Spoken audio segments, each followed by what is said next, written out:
허환구의 라디오 오늘. 여러분 안녕하십니까, 허환구입니다. 소아청소년과 전문의들이 소아청소년과를 접겠다며 폐과를 선언했습니다. 낮은 수입과 열악한 근무 환경 때문이라는데요. 지난 10년간 소아청소년과 의사들의 수입이 30% 가까이 줄어들어 병원을 더는 운영할 수 없는 상황이라고 밝혔습니다. 원인이 100% 저출산 때문만은 아니겠습니다만 출산율 감소로 인한 영향을 배제할 수는 없겠습니다. 정부는 최근 대통령 직속 저출산 고령사회위원회 1차 회의를 열고 다양한 저출산 대책을 쏟아냈는데요.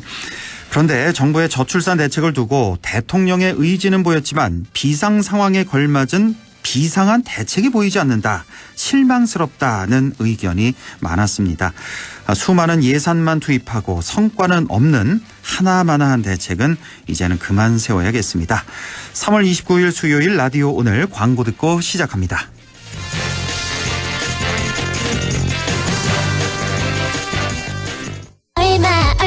얼마에요? 인공지능 격리회계 얼마에요? 재고관리 제조 생산 얼마에요? 건설 현장 ERP도 얼마에요? ERP 월 39,000원. 창업기업은 6개월 무료, 비영리 관리도 얼마에요가 좋습니다. 얼마에요? IP 부가세 별도. 2023 한국소비자평가 픽업부문 대상 수상 기념으로 렉스턴 스포츠가 모두에게 혜택을 쏩니다. 5년간 수리비 걱정 없는 퍼펙트 케어도 쏘고, 또는 선수율에 따라 무이자 최대 60개월도 쏘고, 놀라운 혜택 추가, 조기 폐차 후 구매 고객에게는 최대 100만원 특별 지원까지. 특별 한정 차량 상상 이상의 혜택, 지금 쌍용자동차 전시장에서 확인해보세요. 호텔식 컨셔지 서비스의 품격, 도시와 문화 인프라 속의 감격, 이 모든 걸 누리는 당신이라는 자격. 롯데에서 선보이는 상위 0.1%를 위한 하이엔드 시니어 레지던스 VR 르웨스트. 문의 1811-9996 롯데건설. 올해도 대한민국 앱게임 스타트업에게 더 많은 시작이 생겨나길, 작은 가능성들이 피어나길, 이것이 구글 플레이가 창구를 이어가는 이유. 구글 플레이와 중소벤처기업부가 앱게임 스타트업을 키워가는 창구 프로그램. 계속 함께 플레이. 구글 플레이. 에즈랜드 쉽고 빠른 인쇄. 에즈랜드 나만의 감성 굿즈. 대량 옵셋 인쇄, 소량 디지털 인쇄, 스마트 프린트 플랫폼 에즈랜드. 감사보고서, 세무조정, 계산서도 에즈랜드. 네, 라디오 오늘 수요일 순서 시작합니다. 1부 새로운 시각으로 지역의 문제를 함께 생각해보는 허승규의 청년생각, 안동 청년공감네트워크 허승규 대표와 함께하겠고요. 2부 이슈 오늘에서는 한일 정상회담 이후 각계에서 다양한 의견이 쏟아지고 있는데요. 우리 지역 퇴직 교사의 모임에서도 성명서가 발표가 됐었죠. 잠시 후 경북 참교육 동지회 김영모 대표를 연결해서 함께 얘기 나눠보겠습니다. 이어서 각종 설문조사 결과를 갖고 우리 사회 분석해보는 시간, 배종찬의 리서치 오늘도 함께하겠습니다. 라디오 오늘 생방송 놓치신 분들은 유튜브로도 다시 들으실 수 있습니다. 많은 애청 바랍니다.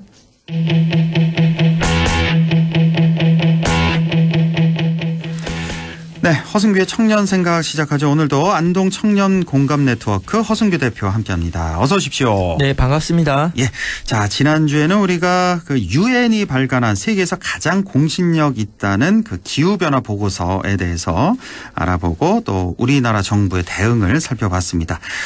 전 지구적인 기후위기 대응에 거꾸로 가고 있는 우리 정부 여당에 쓴소리를 해주셨는데요. 자, 오늘은 어떤 주제입니까? 네, 지난주에 시간 관계상 말씀드리지 못한 기후위기 주제 이어가겠습니다. 네. 오늘은 대한민국 헌법의 관점에서 기후위기 대응의 중요성을 말씀드리고자 합니다. 기후위기 대응을 제대로 하는 것이야말로 헌법 정신을 수호하는 일입니다. 한편 내일 우리 지역에서 열리는 기후정의 학교도 소개해드리고자 합니다. 네, 오늘 이렇게 크게 두 가지. 자, 지난주 방송 마지막에 살짝 예고를 하셨는데 기후위기 문제 심각성에 비해서 우리 정부의 대응이 부족한 점이 많다라고 강조를 해주셨어요. 자, 오늘은 기후위기 대응을 제대로 하는 것이 바로 대한민국 헌법 정신을 지키는 것이다 라고 하셨는데 이게 어떤 의미일까요? 네, 헌법은 통치 구조와 국민의 권리 의무를 규율한 최상위법이자 최고 규범인데요. 네. 대한민국 정부와 정치권의 의무와 책임도 담고 있습니다. 그 먼저 안보에 관한 조항을 살펴보면요. 우리 보수 정치가 내세운 주요한 가치가 바로 안보인데, 물론 뭐 안보는 진보와 보수 둘 다 중시하고 다만 방법론이 다를 뿐인데요. 예. 안보의 대상은 우리 방송을 듣고 계신 시민 여러분 개개인이면서 우리 여러분들이 모인 공동체, 뭐 경상북도 대한민국이기도 합니다. 네. 그 헌법 제34조 1항을 보면 모든 국민은 인간다운 생활을 할 권리를 가진다라고 되어 있습니다. 우리가 인간다운 생활을 하려면 뭐 외세의 침략이나 재해나 위험으로부터 안전해야 하므로 뭐 국방, 경찰, 소방, 의료, 환경 등 여러 가지 요소가 안전 보장의 조건인데요. 네. 헌법 제34조 6항은 국가는 재해를 예방하고 그 위험으로부터 국민을 보호하기 위하여 노력하여야 한다고 되어 있습니다. 네. 국가는 재해를 예방하고 그 위험으로부터 국민을 보호하기 위해서 노력해야 한다. 헌법 제34조 6항 말씀을 해 주셨는데, 최근에 산불 예방에 힘쓰는 지방자치단체 모습도 생각나고, 또 코로나 팬데믹 그 시기에 고생 많았던 의료진도 생각나고, 뭐 보건 관계자들 뭐 여러 곳이 생각이 나네요. 네, 그렇습니다. 그 안보라는 게 꼭 이 전쟁을 예방하는 것뿐만 아니라 우리 예. 삶을 위협하는 뭐 질병이라든가 산불도 다 포함하는 건데요. 그렇죠. 이처럼 재해를 예방하고 그 위험으로부터 국민을 보호하는 것이 뭐 국가의 가장 뭐 기본적인 의무이자 우리 국민들의 안보를 지키는 일인데, 예. 그렇다면 우리 화한구 아나운서님 2023년 기준으로 예. 전 지구적으로 가장 심각한 재난은 무엇이겠습니까? 지금 현재 네. 전 지구적으로 가장 큰 재난. 글쎄요, 뭐 2, 3년 전까지는 코로나였고 요즘에는 뭐 기후 위기 문제 아닐까요? 네, 맞습니다. 오늘 주제죠. 예. 네, 기후 위기가 지금 세계적으로 가장 심각한 재난인데, 그러니까요. 예. 그 최근에 벚꽃 개화 시기가 빨라져서 벚꽃 축제 맞아요. 날짜를 당기는 소동이 있었습니다. 예. 이 안동만 해도 지금 4월 1일로 당겨졌는데, 안동 벚꽃 축제가 원래 4월 둘째 주였죠. 네, 당겨졌습니다. 4월 뭐 8일, 9일 그 주로 알고 있었는데. 4월 1일로 당겨졌습니다. 그래요? 당장 내일 모레네요. 예. 네, 그러니까 이것도 기후 변화 관련이 있거든요. 그러니까요. 예. 이처럼 기후 위기 대응이 뭐 북극곰을 지키는 차원이 아니라 네. 이렇게 시민들의 삶과 관련된 일이고요. 재해 예방과 위험 보호라는 헌법적 가치를 수호하는 중요한 활동이 되겠습니다. 그렇네요. 예. 전 지구적인 환경 재난인 기후 위기에 대응하는 일, 재해 예방과 그 위험으로부터 국민을 보호해야 하는 헌법 제34조 6항의 실천이다. 이런 말씀을 해 주셨는데요. 자, 기후 위기 관련한 다른 헌법 조항 뭐 또 있습니까? 네, 구체적으로 국민의 환경권 또 헌법에 있습니다. 환경권. 네, 헌법 제35조 1항은 모든 국민은 건강하고 쾌적한 환경에서 생활할 권리를 가지며 국가와 국민은 환경 보전을 위하여 노력해야 한다입니다. 네. 그 깨끗한 물과 맑은 공기처럼 쾌적한 환경에서 생활하는 것은 헌법이 보장한 시민들의 권리이고, 특히 환경 보전을 위해 노력해야 한다는 의미는 지금 살고 있는 세대들만이 아니라 앞으로 살아갈 날이 많은 미래 세대, 후손들의 삶까지 지키는 것입니다. 예. 그러니까 어린이, 뭐 청소년, 또 아직 태어나지 않은 후손들, 제 지인 이제 곧 출산하거든요. 네. 이처럼 좋은 환경을 물려주는 것은 헌법 가치를 실천하는 활동이고, 예. 손주들 걱정하는 우리 어르신들 마음이 바로 대한민국 헌법 정신에 담겨 있습니다. 그렇군요. 예. 헌법에 환경권이 있다. 이 쾌적한 환경을 보전해야 한다는 내용 바로 우리 헌법에 명시가 돼 있다. 들으면 들을수록 우리나라 헌법에 좋은 내용이 많네요. 예. 네, 이거 뭐 저 말고 우리 안영진 변호사 캐논안법에서 얘기해 주셔야 될 내용인데, 예. 또 우리 기후위기 대응은 우리 헌법의 아름다운 정신이죠. 국제 평화주의를 실현하는 일이기도 합니다. 한국 헌법 전문에는 항구적인 세계 평화와 인류 공영에 이바지함으로써 우리들의 자손과 안전과 자유와 행복을 영원히 확보할 것을 다짐한다는 내용이 들어 있습니다. 예. 그러니까 우리나라 헌법은 대한민국만 잘 먹고 잘 살자, 다른 나라 망해도 돼, 뭐 이런 게 아닙니다. 그럼요. 예. 그러니까 구체적인 조항을 보면은 헌법 제5조 1항 대한민국은 국제 평화 유지에 노력하고 침략적 전쟁을 부인한다고 되어 있습니다. 예. 그러니까 과거 일본 제국주의 식민 지배와 같은 행동을 우리나라가 한다면 뭐 약소국을 우리나라가 침략한다? 이것은 헌법을 위반하는 일이고 예. 또 헌법 6조 1항을 보면은 헌법에 의해 체결 공포된 조약과 일반적으로 승인된 국제법규는 국내법과 같은 효력을 가진다고 되어 있는데 그러니까 보편적인 국제법규는 국내법과 같은 위상인데요. 예. 기후위기와 관련된 대부분의 국제협정에 대한민국 참여했습니다. 그렇다면 국제사회의 기준과 책임에 못 미치는 대응을 하면 한국 정부 스스로 법률과 헌법을 위반하는 셈인 거죠. 예. 오늘은 자꾸 헌법 하니까 법학 개론 시간 같기도 한데 그만큼 이 환경 중요하다는 거겠죠. 우리 헌법에도 이렇게 여러 곳에 헌법 환경의 중요성 기후위기에 대해서 명시가 돼 있다는 말씀이시고 지난주에 그 기후변화 보고서 말씀해 주셨잖아요. 우리 정부 여당이 전지구적인 기후위기 대응에 거꾸로 가고 있다. 이렇게 쓴소리 해 주셨는데 자, 허 대표 말씀이 우리 정부가 우리나라 헌법과 법률을 잘 지키라는 그런 애정어린 쓴소리라고 봐야 되겠죠. 네, 그렇습니다. 제가 뭐 대통령의 원한이 있고 이런 게 아니라 예. 우리나라 정부가 잘해서 우리 국민들에게 좋은 일 하라는 취지에서 이 쓴소리를 하는 건데 그럼요. 예. 특히 이제 헌법을 넘어서 우리 한국 정부는 국제 정치 외교 차원에서 기후위기 대응에 적극적으로 나서야 돼요. 그러니까 우리나라가 45년 해방 이후 국제사회의 원조로부터 출발한 나라입니다. 예. 그런데 우리나라 정치 문화가 좀 각자 도생에다가 배은망덕한 문화가 있다 보니까 이 국제사회의 정치적 책임에 민감한 정치인 그룹을 찾기 힘들어요. 그러니까 격변하는 국제 정세에서 좀 대한민국만 살고 보겠다.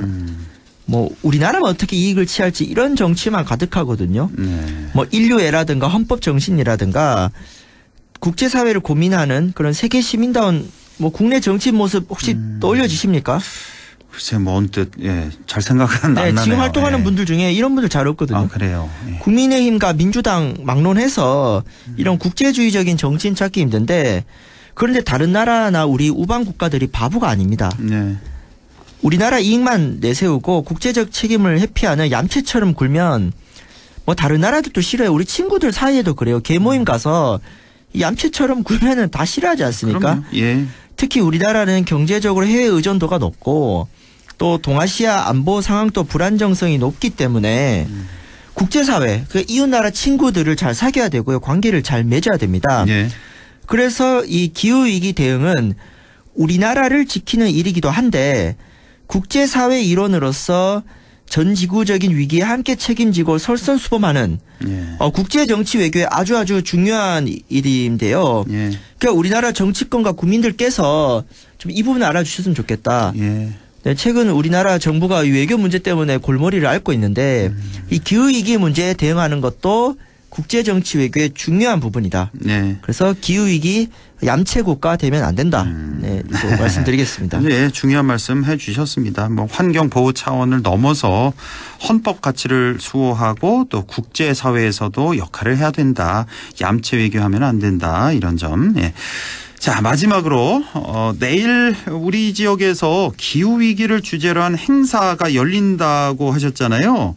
예, 뭐 소개를 좀 해주시죠. 네, 3월 30일 목요일 내일입니다. 내일 저녁 6시 30분 경북 안동시 옥동에 위치한 근로자 종합복지관 2층에서 기후정의 학교가 열립니다. 기후정의 학교요? 네, 그러니까 기후위기 문제로 꾸준히 지역에서 활동해온 기후위기 비상행동 주체로 열리는 이번 강연회는 기후위기 문제의 심각성을 환기하고 특히 기후위기 문제의 원인과 결과에 있어서 차별과 불평등 어떤 사회 구조의 문제를 살펴봅니다. 네. 그러니까 이 학교 제목이 기후정의 아니겠습니까? 네. 기후정의라는 개념이 기후위기 문제 해결에 있어서 책임이 큰 집단에게 더 많은 책임을 촉구하고 뭐 선진국이라든가 대기업이라든가 그리고 기후위기 문제에 가장 취약한 사회적 약자들의 삶을 우선하는 그런 관점이 바로 기후정의 관점인데요. 이런 기후정의 관점에서 기후위기 문제를 살펴봅니다. 그리고 무려 참가비가 없습니다. 네.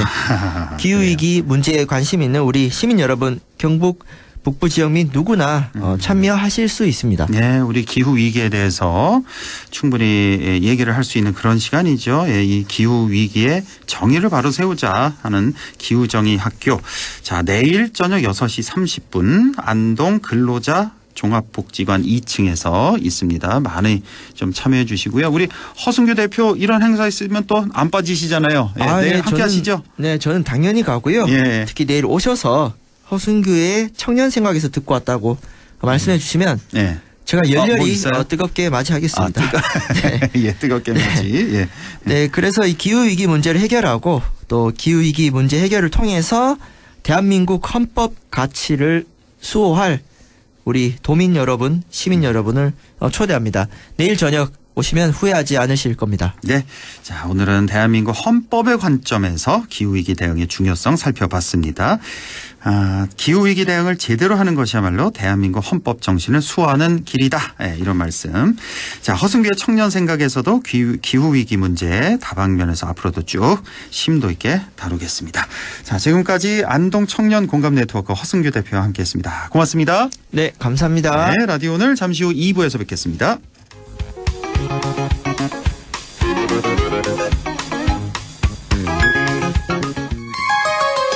MBC 라디오 가구 살 땐 꼭 한번 가보자.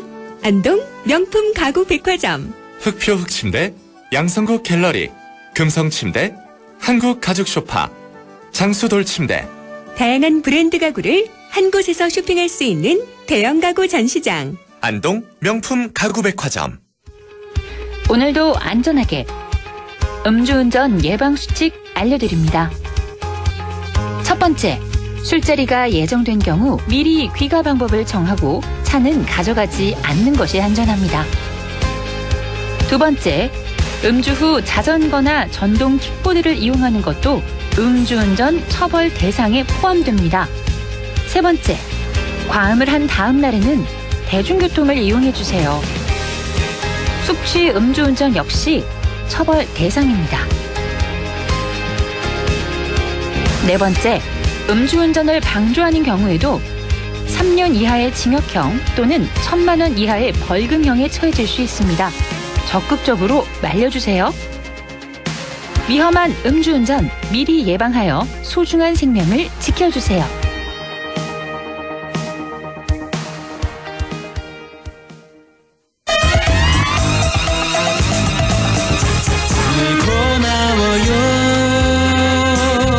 우린 친구예요.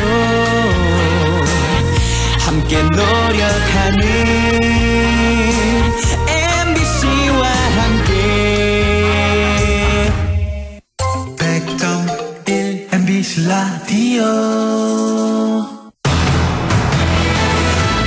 네, 6시 23분 10초 지나고 있습니다. 이슈 오늘 시작하죠. 이달 16일이었죠. 일본 도쿄에서 열린 한일 정상회담 이후 각계에서 다양한 의견이 쏟아지고 있습니다.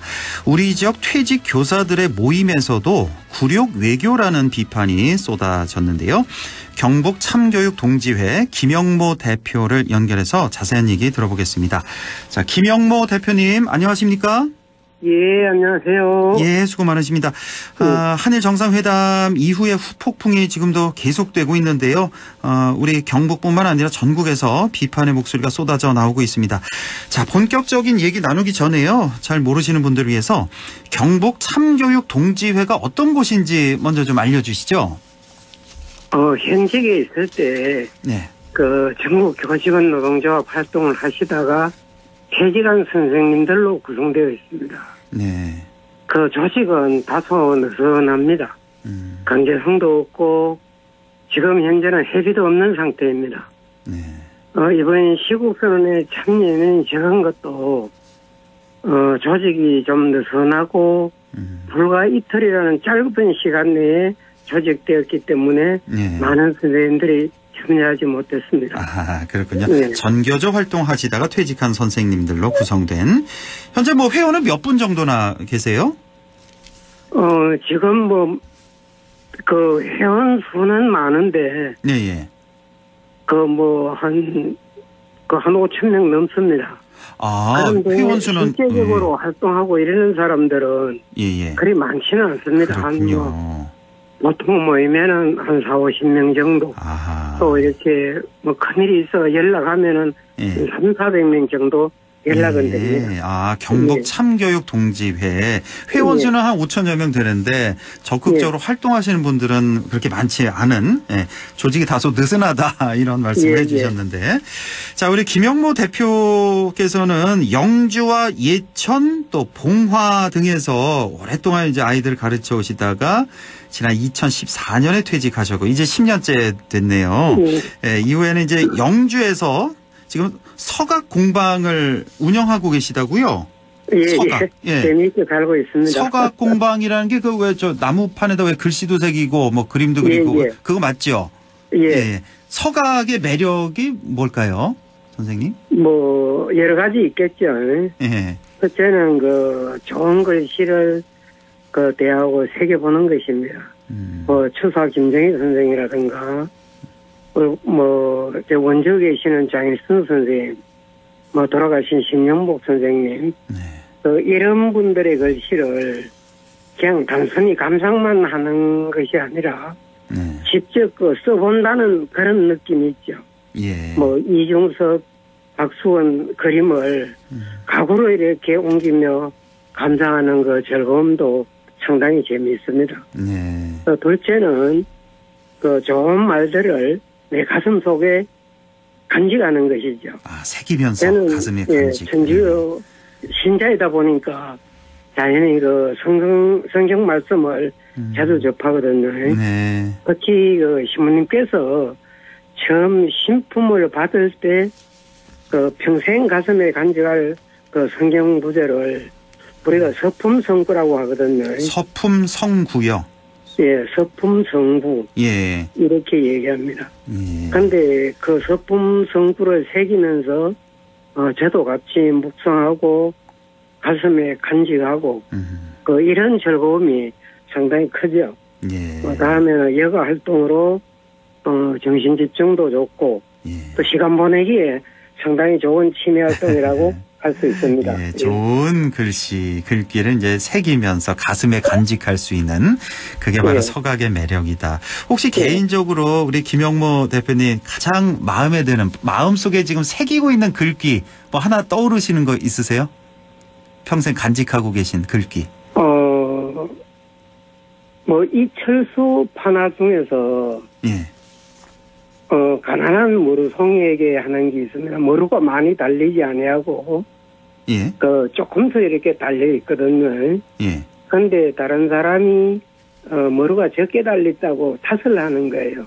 그런데 그 머루는 자기가 최선을 다했다고 얘기하는 거예요. 저는 그런 자세가 좋거든요. 지금 현재 뭐를 말 이룩한 것이 중요한 것이 아니라 내가 얼마만큼 노력을 했느냐. 사람의 때에 따라서는 노력은 많이 했는데 이렇게 성공한 건 적은 사람 있잖아요. 그럴지라도 저는 얼마만큼 노력을 많이 했느냐. 이런데 이렇게 두고 제 집에도 가장 좋은 박달나무에 새겨져 있는 이철수 씨의 가난한 머루송이에게 하는 작품을 좋아하고 있습니다. 우리 대표님이 직접 새기셨군요. 박달나무에. 그러니까 이룩한 거 성과보다는 노력 그 과정이 중요하다. 이 글귀가 제일 마음에 든다는 말씀이시고. 자, 우리 김영모 대표님은 오랫동안 이제 교직에 몸담으셨고 평범한 우리 이웃인데요. 지난주에 시국선언 기자회견을 여셨어요. 이게 사실 직접 하기가 쉽지가 않으셨을 텐데 경북 참교육 동지회 시국선언 기자회견이었는데 이 기자회견 어떤 배경에서 열게 되셨습니까? 지금 윤석열 정부가 들어서고 나서 대통령께서 항상 하시는 말씀이 어떤 공정과 상식 이렇게 얘기했지 않습니까? 그런데 시간이 지나면서 이 공정과 상식이 무너지고 또 거기에다가 상당히 거짓말까지 이렇게 보태면서 제가 보기에는 대통령으로서는 다소 좀 무능하지 않는가 그렇다면 우리 국민들이 그냥 있어도 되겠는가? 특히 이번에 그 한일 정상회담을 두고는 더 이상 우리가 지켜볼 수는 없다. 아하. 이런 배경에서 저희들이 나서게 된 것이죠. 예. 이번 한일 정상회담 뭐 굴종 외교라는 비판이 상당히 많은데 우리 대표님도 예. 그걸 비슷하게 보시는 거군요. 그러니까 너무 말이 안 되는 외교다. 정상회담이었다. 자, 뭐 그 이유 뭐 몇 가지만 좀 짚어주시겠어요? 왜 그렇게 보시는지? 그 우리 일반적으로 그 회담이라는 것은 특히 그 이렇게 나라와 나라 간의 어떤 회담이라는 것은 그 무게가 서로 비슷해야 될 거 아닙니까? 그럼요. 예. 그 물론 뭐 겨울에 뭐 물건 단듯이 똑같을 수는 없겠죠. 네.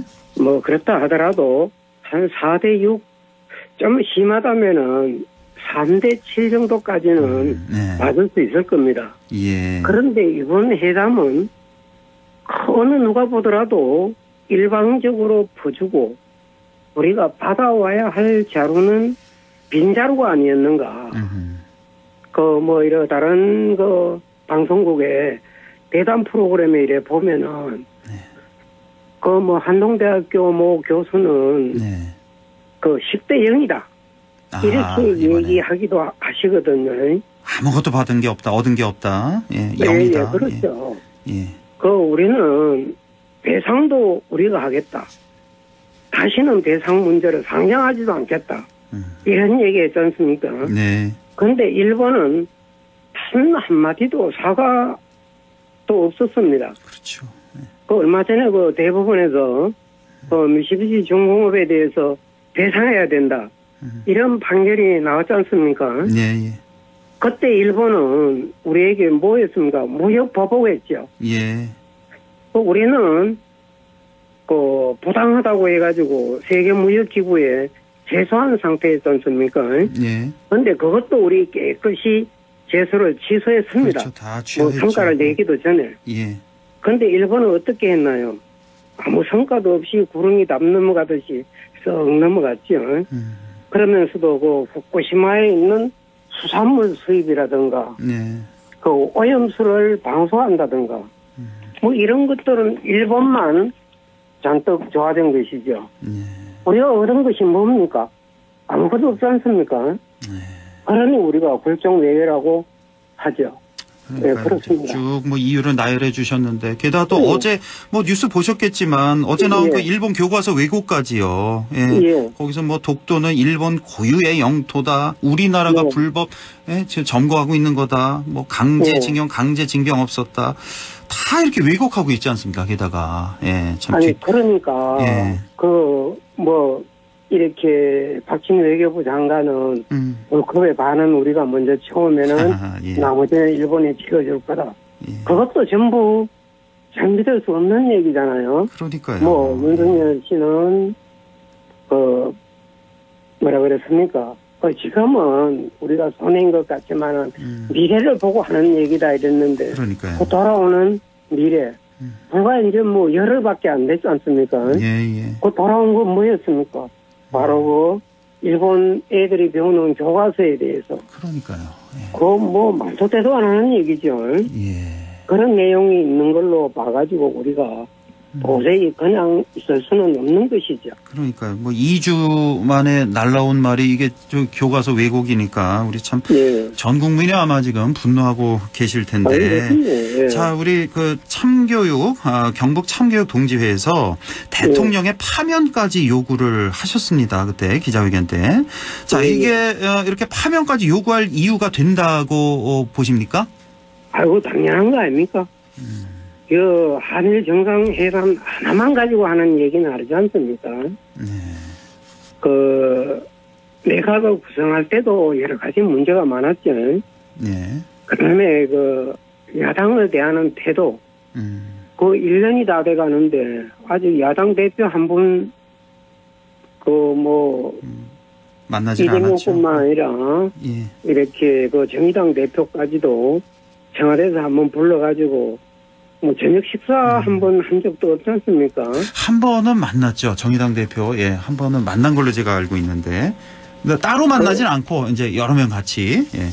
대통령실에서. 예. 뭐 그런 문제라든가 예. 또 뭐 지난 11월 달에는 이태원에서 그 젊은 친구들이 그 158명이라는 어마어마한 숫자가 참 동시에 우리 곁을 떠나갔겠죠. 예. 얼마나 그 가슴 아픈 일입니까? 그렇습니다. 그런데 책임지는 사람은 하나도 없어요. 하나도 없었습니다. 정보 관계자. 경찰서장도 그렇고 구청장도 그렇고 서울시장 그렇죠. 행정안전부 장관 그렇죠. 국무총리.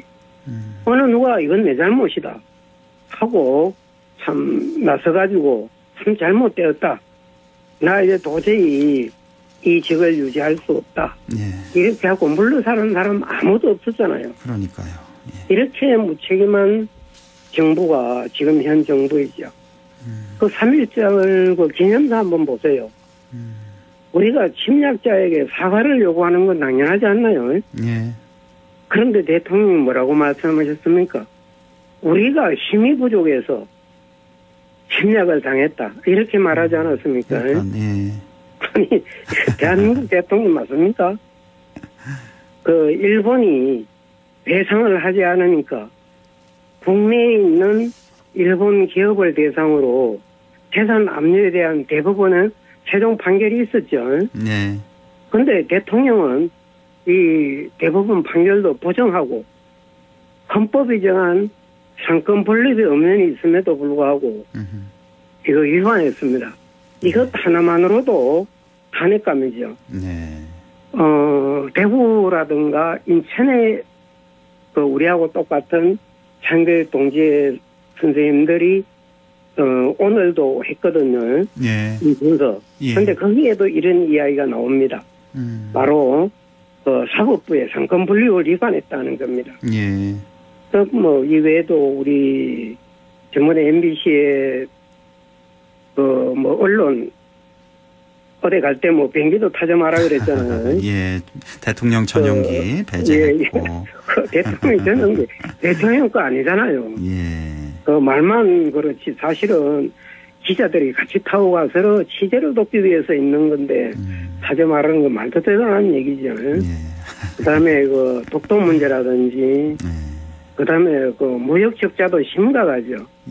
또 이렇게 국내 경제 문제 그다음에 그 참 심각한 노동 문제 이렇게 말할 수 없는 일들이 많거든요. 그렇게 우리 입장에서는 탄핵을 요구할 수밖에 없다.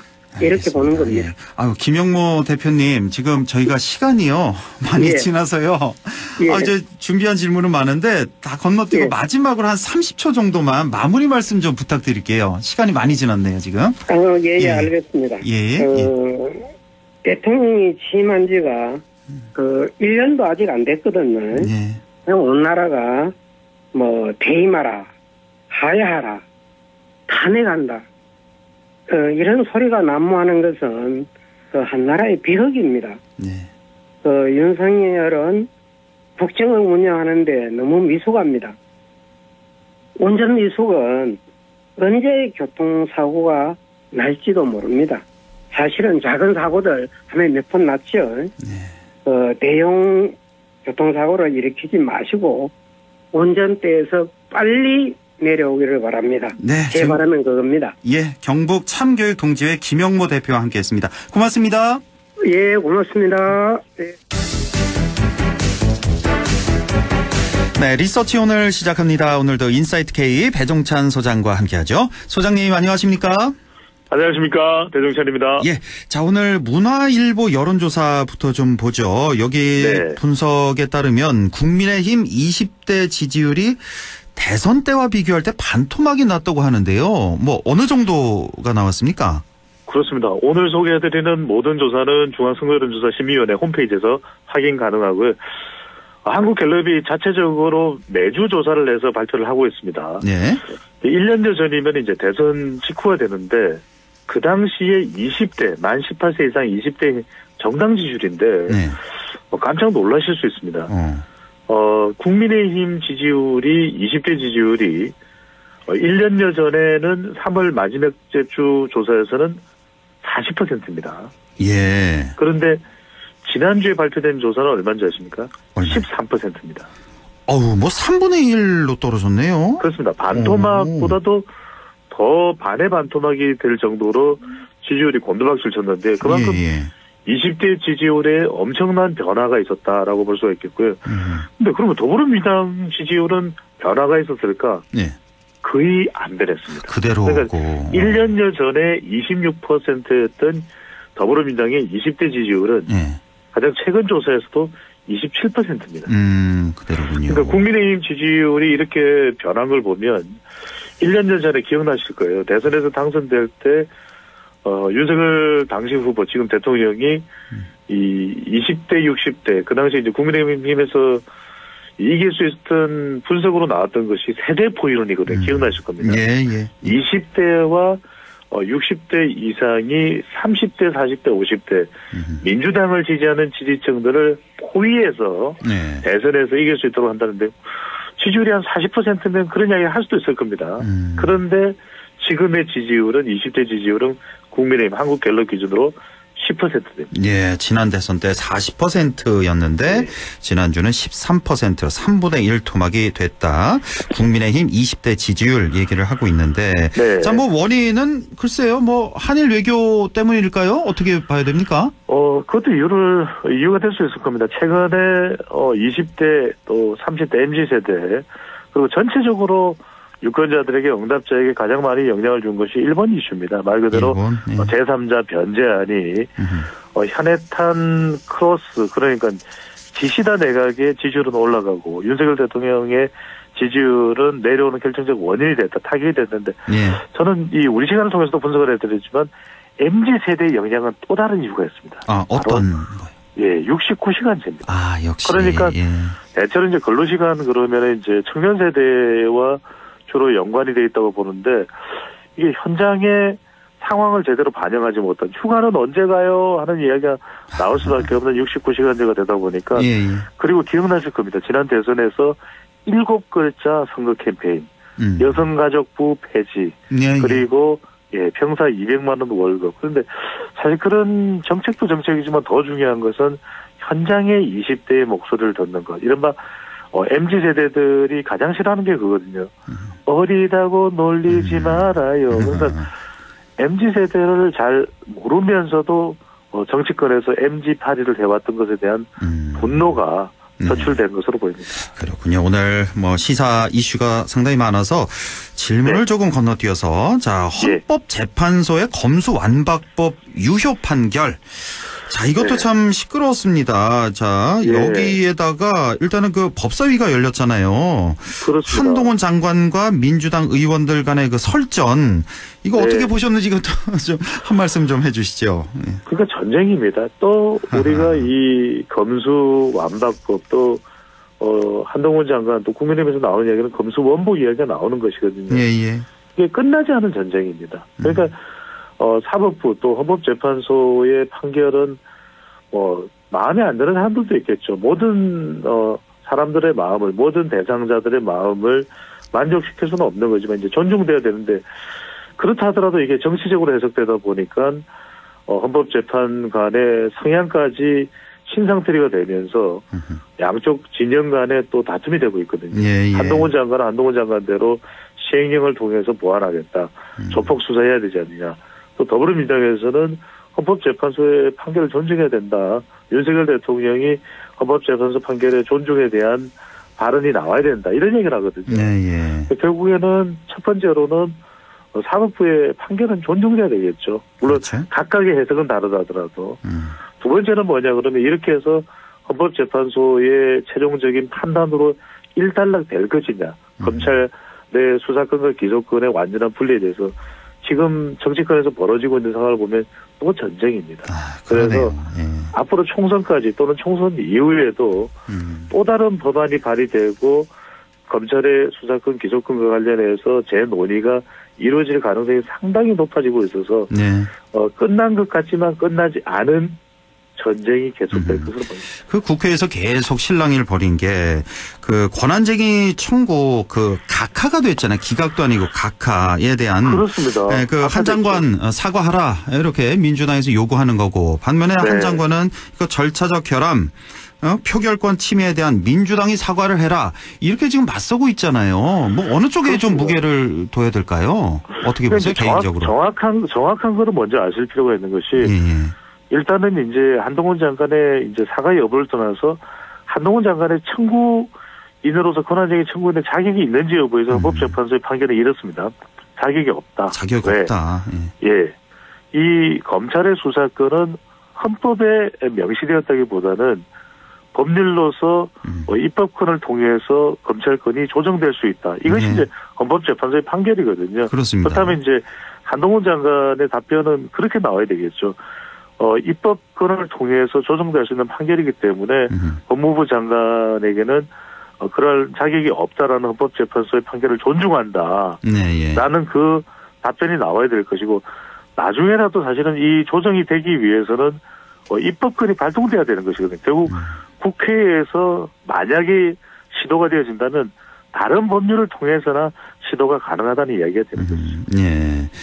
자, 민영배 의원 복당 문제도 좀 논란이 되고 있는데 우리 배종찬 소장님 좀 어떻게 보세요? 복당해야 된다고 보십니까? 아니면 때가 아니라고 보십니까? 그렇죠. 이거는 저는 두 가지 차원에서 봅니다. 이제 당론으로 결정을 할 수 있는 부분도 있습니다. 왜냐하면 이제 민영배 의원의 복당이라는 부분이 이제 헌법재판소의 판결이 나왔기 때문에 그렇다면 어쨌거나 결과적으로는 검수 완박법이 유효한 것이 됐기 때문에 들어와도 되는 거 아니냐 이렇게 해석할 수 있습니다. 한 명이라도 소속 의원이 많아지는 것이 총선에 대한 올바른 대응이 가능할 것이다 판단할 수 있는데 저는 여론을 따진다고 본다면 이것이 결론이겠죠. 안 들어오는 게 민주당으로 봐서는 나을 것 같아요. 왜?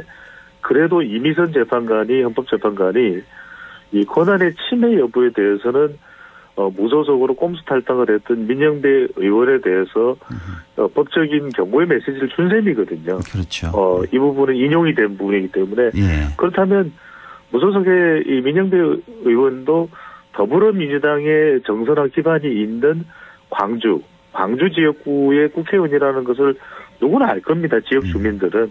그렇다면 굳이 복당을 하지 않는다고 해서 글쎄 뭐 다르게 보는 시각이 있을지 몰라도 지역구의 판도가 아주 현격하게 다를까? 그렇지 않을 가능성이 있고요. 오히려 복당을 하게 된다면 저는 이 광주 전남 지역의 여론이라면 수도권 영향에 악영향을 미칠 수가 있겠죠. 왜냐하면 저 목적 때문에 꼼수 탈당을 했고 이제는 총선을 대비하기 위해서 공천을 받기 위해서 또 복당을 하는구나. 이러면 민주당의 이미지가 안 좋을 수 있거든요. 그래서 이건 호남의 여론이라기보다는 결국 민주당이 겨냥해야 되는 건 수도권 민심이기 때문에 복당을 안 시키거나 민영배 의원도 본인 스스로가 수도권 의원이라면 무소속이 상당히 힘들 수도 있습니다. 왜? 당에서도 공천을 한다면.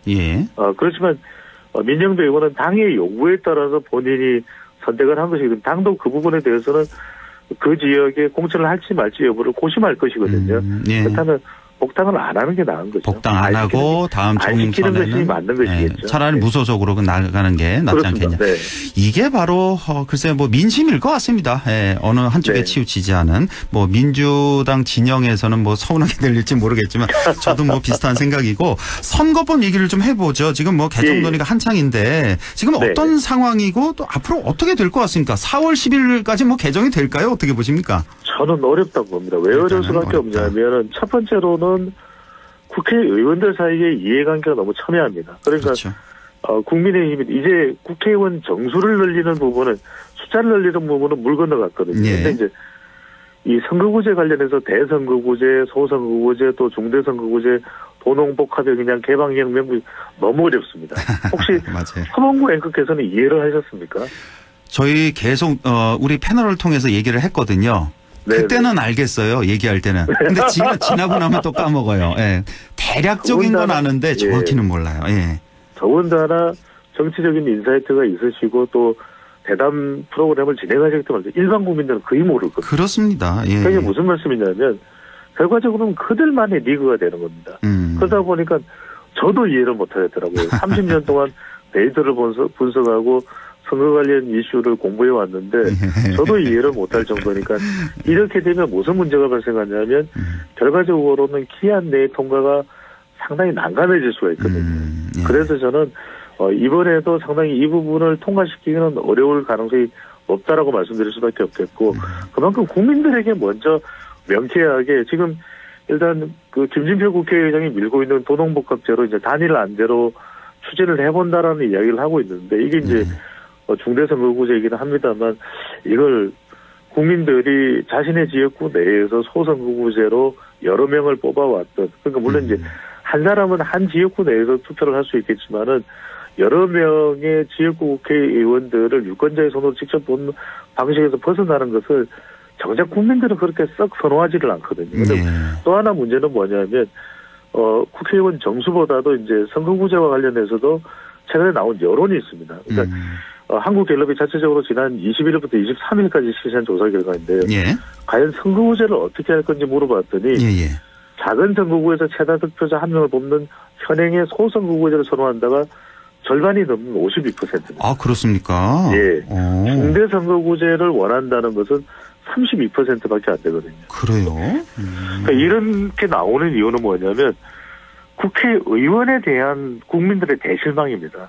그러니까 결국은 중대선거구제라는 논의 자체가 국민들에게는 충분히 그 내용이 전달되지 않은 상태에서 뭔가 자신들의 국회의원 자신들의 이해관계를 우선시한다고 국민들은 인식하고 있거든요. 그럼요. 다 그렇게 보죠. 예. 그러다 보니까 충분한 공감을 얻지 못해요. 그럴 밖에야 지금 잡고 있는 제도를 뭔가 좋게 만들기 위해서 바꾼다는 생각이 들지 않는다면 그냥 그대로 가서 우리가 내년에 우리 이 투표권 가지고 당신들이 제대로 의정활동할 수 있는 사람들인지 아닌지 우리 손으로 그냥 심판할게. 이 생각이 훨씬 강해져서 이런 상황이라면 지금 국회 정치개혁특별위원회에서 정개특위에서 하고 있지만 요 안이 허 앵커님께서 정말 중요한 말씀을 주셨습니다. 4월 10일 안에 통과될 수 있을까?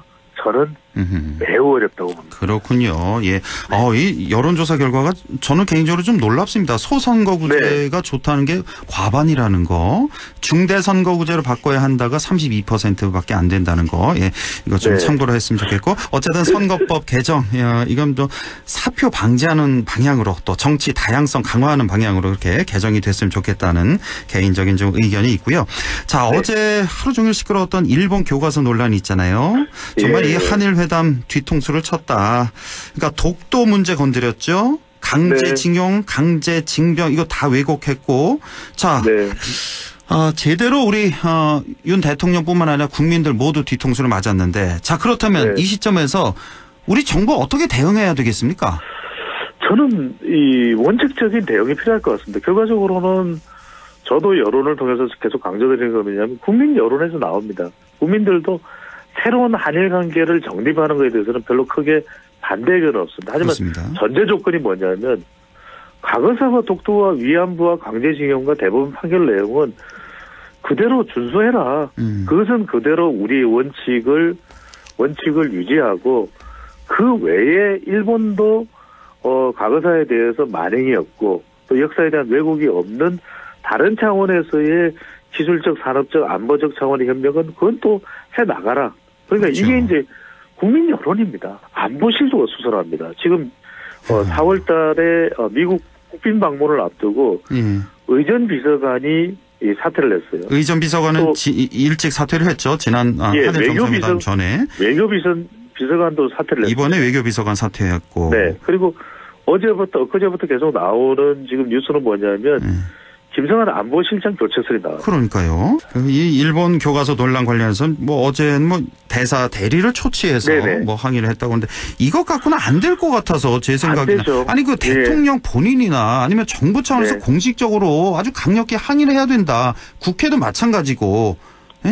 그렇게 강력히 해야 되는데 글쎄요 아직까지도 소식이 없어서 좀 답답한 그런 마음입니다. 이 허 앵커님께서 굉장히 중요한 말씀 주신 것이 결과적으로는 새로운 한일 관계를 이야기하면서 지난 16일, 17일 일본을 방문했던 것이 윤석열 대통령 아니겠습니까? 그렇다면 이때쯤은 다시 담화문이 나와야 되죠. 그렇습니다. 일본이 한일 정상회담의 이 미래지향적인 취지를 저해하는 그런 행위에 대해서 일본 정부의 단호한 조치가 없을 경우에는 앞으로의 어떠한 한일 관계도 없다. 그럼요. 이 선언을 해버려야 되죠. 그거 없다. 그런 신뢰관계가 없이 어떻게 미래의 관계, 미래는 신뢰거든요. 그런 신뢰관계가 없다면은 앞으로의 한일 간에 어떠한 관계도 없다. 심지어는 5월에 정상회의 초청을 하던 7월에 셔틀 외교로 복원해서 기시다 총리가 방한을 하는 그런 일련의 일들은 앞으로 없을 것이다. 예. 이렇게 단호하게 이야기를 해야 되는 거죠. 그렇습니다. 이게 빠르면 빠를수록 좋다라는 예. 생각도 좀 들고요. 아유, 오늘 시간이 다 됐네요. 아이고. 예, 자, 소장님 오늘 말씀 여기까지 듣겠습니다. 인사이트 K 배종찬 소장과 함께했습니다. 고맙습니다. 감사합니다.